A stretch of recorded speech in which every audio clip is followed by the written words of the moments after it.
আসসালামু আলাইকুম রহমতুল্লাহ। ভাই, বিশেষ করে এই মুহূর্তে যেটা আমাদের প্রয়োজন পড়ে গেছে, দাওয়াতে তবলিগির কাজের বিষয়। এই দাওয়াতে তবলিগির বিষয় আমি আমার বাপদের মুখে, তারপর গিয়ে দাদুদের মুখে শুনেছি, এবং আরও যারা মুরব্বী ছিল আমাদেরকে বলতো, খবরদার যেন তবলিগি, ওই যে দাওয়াতে তবলিগি খবরদার যেন যাবে না। আমরা বলতাম কেন?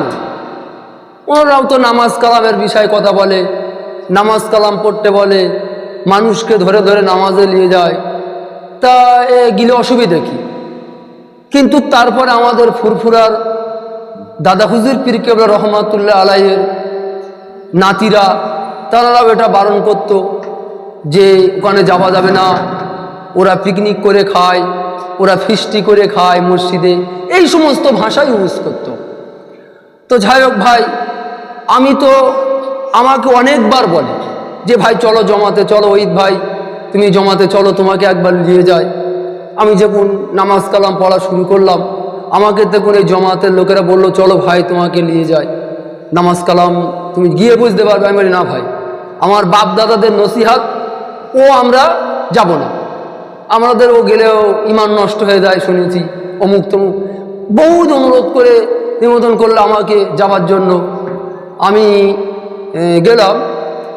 তারপরে আবার ভাবলাম যে একটাবার গিয়েই ঘুরে আসি। কেউ যদি এখন আমেরিকা থেকে উজ্জে খেয়ে এসে বলে যে আমেরিকার উজ্জে মিষ্টি, তা বিশ্বাস করে নিতে হবে। আর আমি যদি এখানকার উজ্জে আমেরিকার লোকের তেতো বলি, ওরাও বিশ্বাস করবে, এরকম টাইপের।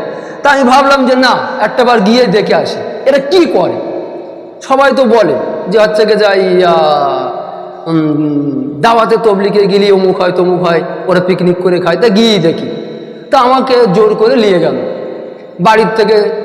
ওনারা সামান বলা হয়, জামা কাপড়, তারপরে তা যেখানে লাগে সেসবগুলো গুছিয়ে নিয়ে গেলাম। যাওয়ার পরে দেখলাম ওর ভেতরে প্রথম একজনকে আমির নিযুক্ত করলো। আমির মানে তিনি প্রচার করবে, তিনি ঝাড় টানার কথায় আমাদের উঠতে হবে বসতে হবে, এরকম ধরনের ওনারা আমির বলে। সেই আমিরটাকে প্রচার করল, আমির করলো একজন। আমির করার পরে একজন রাহাবার ঠিক করলেন, তার নাম রাহাবা। বললেন এই রাহাবার যেটা করবে আমরা মেনে নেব, আমির সাহেবের কথায় আমরা, যা আমির সাহেব বলবে আমির সাহেবের কথায় আমরা চলবো। আমির সাহেব কেউ যদি বলে ইস্তানজায় যাবে, তাও আমির সাহেবকে জিজ্ঞেস করে আমরা ইস্তানজায় যাব। যে আমি বলি এই তো ভালো মুশকিল, মনে করছিলাম যে ওখান থেকে ফিরে আসি, মসজিদ থেকে ফিরে আসি, এরকম ধারণা নিলাম।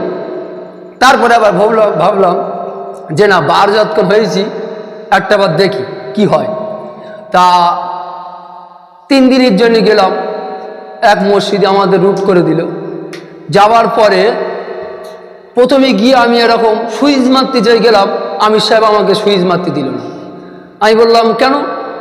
বলছে আমরা এই মসজিদে এসেছি, এটা আল্লাহর ঘর, এখানে যারা এই মসজিদের মোতাল্লি আছে, মসজিদের যারা দায়িত্ব আছে, তাদের কাছ থেকে জেনে নিতে হবে যে আমরা একটু কারেন্টের হাওয়া খেতে পারবো কি না, আমাদের এসবগুলো জানতে হবে। মেলি বাবা, এ তো বিরাট ব্যাপার, এ তো ব্যাপক কঠিন। তারপরে দেখলাম যে একজন এসলো, মসজিদের কমিটির লোক একজন এসলো। আসার পরে তানাকে বলল, তিনি সব রায় দিলেন যে আপনারা ওখানে অমুক জায়গায় ওই জায়গায় রান্না বান্না করবেন, এখানে আপনারা সামান রাখবেন, এবং লাইট রুম আপনাদের যে প্রয়োজন অনুযায়ী আপনারা চালাবেন। তারপরে দেখলাম সবাই বসলো, বসে মাসোয়ারা করলো, কে কি একজন দেখলাম খেদমতে দিল যে ভাই তুমি খেদমত মানে হলো কে আজকে রান্না করবে, এরকম আর কি। তা দুজনে আমির সাহেব ঠিক করে দিল অমুক অমুক রান্না করবে। আর বাদ বাকি লোকের এক সময় বলছে বলে মগরেব বাদকে বা আসের বাদকে বায়ান করবে, মগরেব বাদকে বায়ান করবে, এই সমস্ত সব ঠিক করছে।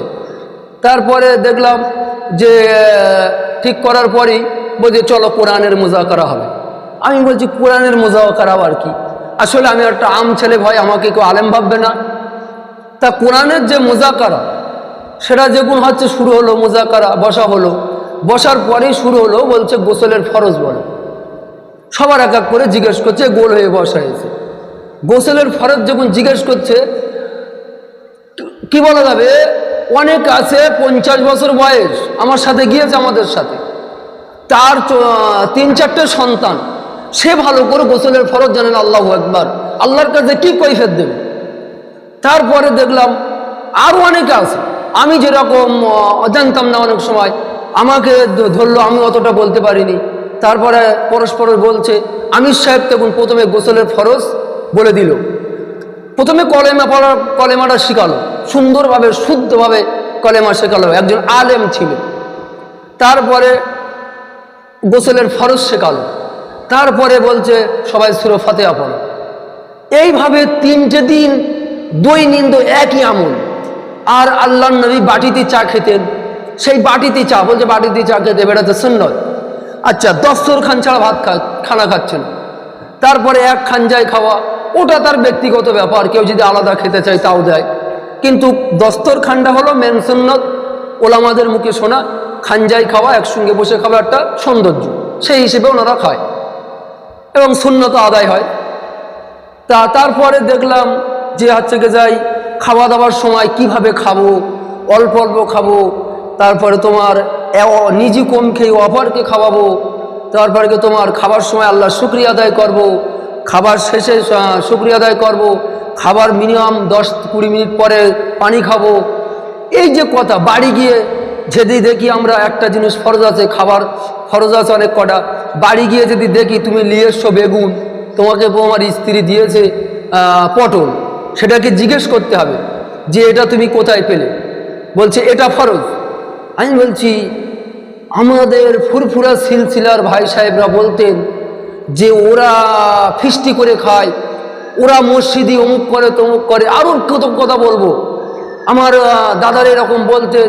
আল্লাহু আকবার, আমি যখন এই জমাতে গেলাম আমাকে চোখ খুলে গেল, সত্যিকারের কথা ভাই কি বলবো, আল্লাহর রহমতে আমাকে মাসাল বিষয় বলেন, আর সূরা ফাতিহা বলেন, এবং অনেক কটা সূরা, ওই 3 দিনের মধ্যে আমাকে 4 থেকে 5টা সূরা শেখালো।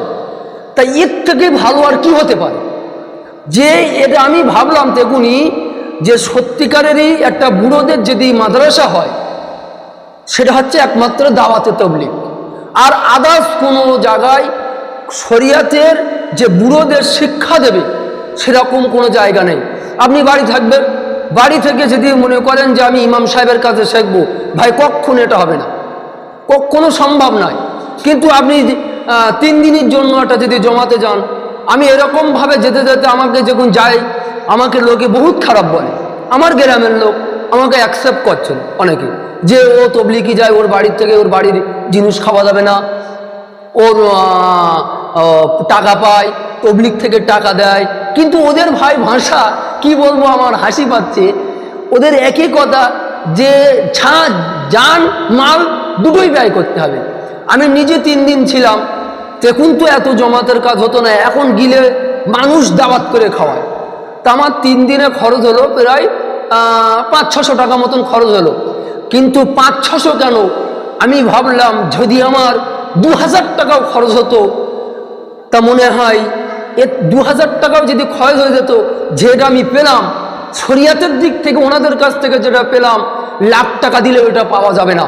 আমরা 30-40 হাজার টাকা দিয়ে হুজুর আনছি, এনে যে সমস্ত বায়ান করে যাচ্ছে আমাদের সামনে, হাজার হাজার টাকা নিয়ে চলে যাচ্ছে, ভাই বায়ান করে যাচ্ছে, কিন্তু আমাদের নামাজ শেখাবে কি? শরিয়াতটাকে শিখবে কি? নামাজটা কিভাবে পড়বে এটা শিখবে কি? আমাদের গোসলের ফরজটাকে এটা কে শিখবে? আমাদের কিভাবে কি বলবো, কিভাবে আমরা সেজ্জায় যাব, কিভাবে রুকুতে যাব, এগুলো কে শেখাবে আমাদের? ভাই একদম এতে কোনো সন্দেহ নেই, যারা এই ভুল পথে আছেন, একমাত্র আমাদের যারা ভুল বোঝাচ্ছেন, আমি এর জন্য কি বলবো দুঃখিত ফুরফুরা ভাইদের কাছে, যে আপনারা ভাবেন এই বিষয়টা নিয়ে, ভাবেন যে দাওয়াতে তবলিগ কি করে। আপনারা আমাদের মতো, আমার মতন, আমি যেরকম ভুল পথে থেকে ওই রকম বলতাম, আমি যখন গেলাম আমাকেও চোখ খুলল। চোখ খোলার পরে দেখলাম যে সত্যিকারেরই এই মুহূর্তে দাওয়াতে তবলিগের কাজ ফরজ। আমি নিজে আমার এখান থেকে খানিকটা দূরে গিয়ে, আমার বাড়ির থেকে এই মিনিট 2 গিয়ে একটা জলকা, ওখানে ইয়ং ছেলে অনেক থাকে, অন্তত 20-50টা করে এই গরমের সময় ছেলেরা থাকে, আজও ছিল। তা ওখানে অনেক সময় ওদেরকে জিজ্ঞাসা করি যে বড়দিন থেকে গোসলের ফরজ কটা, অনেকের বিয়ে হয়ে গেছে, 2-3টে বাচ্চা কাচ্চা, তা বলছে ওই ঈদ মনে হয় পাগল হয়ে গেছে, অনেকে বলে পাগল হয়ে গেছে। তা ভাই, দিনের যে দাওয়াত দেবে, শরিয়াতের যে কথা বলে, একটা কথা আমি বারবার বলি, এটা হচ্ছে ভালো করে ভাববেন, সোনার দোকানে যে সব সোনাই থাকে এটা কখনো ভাবাটা আমাদের ঠিক নয়। যদি বলেন কেন, একজন লোক যদি কেউ ওই ফেরিওয়ালারা যেরকম আসে, যে হচ্ছে কি যায় ওই জামা কাপড় নিয়ে আসে ফেরিওয়ালারা, তো ওই ফেরিওয়ালারা যদি আসে যে ওরকমভাবে কেউ যদি সোনা বেচতে আসে, তা কেউ কি বিশ্বাস করবে? বিশ্বাস করবে না, বলবে চিটিংবাজ, এ অমুক, বলবে মানুষই এটা বলবে চিটিংবাজ। কিন্তু একজন যদি সোনার দোকানে সিটি গোল্ডের মাল রাখে, কিন্তু অনেকে ভাববে সব কিছু সোনা। তা ভাই, দাওয়াতের তবলিগীর আমরা এরকম ভাবতাম যে এরা সব চিটিংবাজ, এরা অমুক, আর আমরা এই সমস্ত হুজুরদের ছাড়া আমাদের এই ভুলটা বোঝাতো, এরা আমাদের মনে ভাবতাম যে একদম এরা খাঁটি সোনা। কিন্তু আজকে আমি যখন জমাতে গেলাম, আমার ধারণা পুরো হয়ে গেল যে না, হুজুরদের মধ্যেও সিটি গোল্ডে থাকে, পেতলও থাকে। এ যা ভাবলাম। ভাই, দয়া করে আমার বায়ানটাকে কেউ ভুল বুঝবেন না, এই মুহূর্তে আমাদের জন্য দাওয়াতে তবলিগীর ফরজ হয়ে গিয়েছে। দয়া করে আমরা সবাই গিয়ে দেখি একটা বার। আপনি চেক ইন করে দেখলে যে দাওয়াত হয়ে তবলিগ হয়ে যাবেন তা নয়। আমি ফুরফুরায় অনেকবার গিয়েছি, জমাতে যাবার পরে ফুরফুরায় দাদা হুজুর পীর কেবলার ওখানে গিয়েছি। আমি গিয়েছি তোমার কি বলা যায়, বর্ধমান পীর সাহেবের দরবারে গিয়েছি, আমি গিয়েছি আজমির শরীফ গিয়েছি। যেভাবে শরিয়াত হুকুম দিয়েছে সেইভাবেই আমি আল্লাহ তার কাছে জিয়ারাত করেছি। কিন্তু ভাই, সেটা শরিয়াত বলে না, ওটা যারা করে এরা কি বলা যাবে, এক শ্রেণীর ওলামা আছে, তারা হচ্ছে গিয়ে যাই পেট চালানির জন্য করছে, আর আমরা সেটাই সেইভাবেই তাদের সঙ্গে সাই দিয়ে যাচ্ছি। ভাই, আমার অনুরোধ, দয়া করে দাওয়াতে তবলিগ আমরা প্রত্যেকেই যাব, জমাতে যাব শেখার জন্য। আর শিক্ষা গিলে কতটুক শিখতে পাবে, কতটুক ওদের মধ্যে ভালাই আছে সেটা দেখতে পাবে, এবং ওলামাদের সাথে যাব। ওলামা ছাড়া আমরা কেউ জমাতে যাব না, এই অনুরোধ। এই বলে আমি আমার বক্তব্য শেষ করছি।